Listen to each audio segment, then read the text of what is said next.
5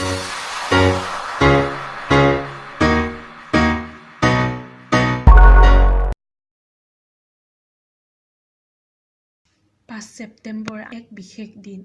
ভাৰতৰত্ন সুসাহিত্যিক, শিক্ষাবিদ, সুবক্তা, ৰাজনীতিবিদ, দাৰ্শনিক তথা ভাৰতবৰ্ষৰ দ্বিতীয়গৰাকী ৰাষ্ট্ৰপতিয়ে হৈছে ডক্টৰ সৰ্বপল্লী ৰাধাকৃষ্ণণৰ জন্মৰ এক বিশেষ দিন হৈছে আজিৰ দিনটো। তেওঁৰ জন্মদিনটোক শিক্ষক দিৱস হিচাপে পালন কৰা হয়। আজিৰ ছাত্ৰ কাইলৈ দেশৰ নাগৰিক। গতিকে শিক্ষকসকলৰ জ্ঞান গৰ্ভত জন্ম হয় একোজন দেশৰ সুনাগৰিক। স্বাধীন চিন্তাৰ অবিহনে শিক্ষা অৰ্থবিহীন।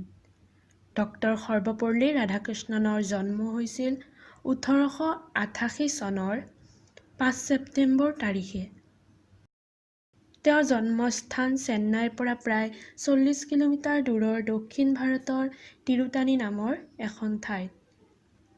দেউতাক সৰ্বপল্লী বীৰাস্বামী আৰু মাক আছিল চিতাম্বা।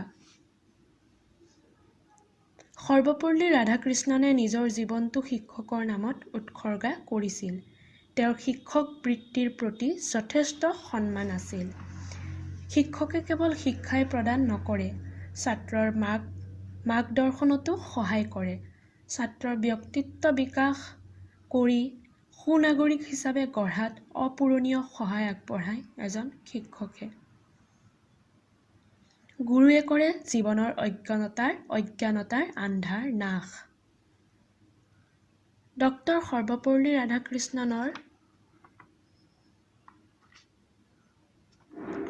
স্কুলীয়া জীৱন আৰম্ভ হয় 1896 চনৰ পৰা।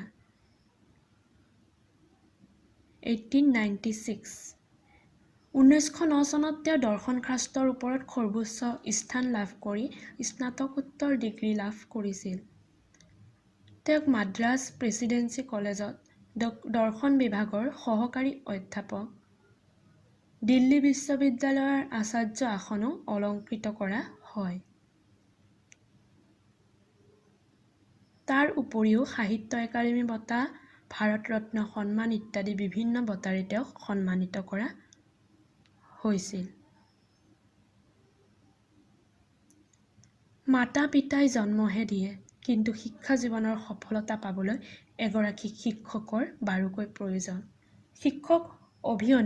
শিক্ষক অবিহনে এগৰাকী পূৰ্ণাংগ সুনাগৰিক গঢ় লৈ উঠাটো কেতিয়াও সম্ভৱপৰ নহয়।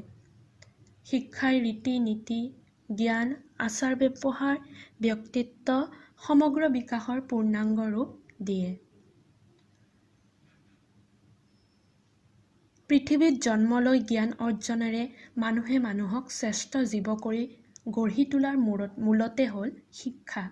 আহকচোন একতাৰে প্ৰতিশ্ৰুতিবদ্ধ হৈ সেই মহান মনীষীগৰাকীৰ সুবাণী আৰু মহান আদৰ্শ অনুসৰণ কৰি শিক্ষা জীৱনৰ প্ৰতি ব্ৰতী হওঁ আৰু ভৱিষ্যত জীৱন সফলময় কৰি তোলোঁ।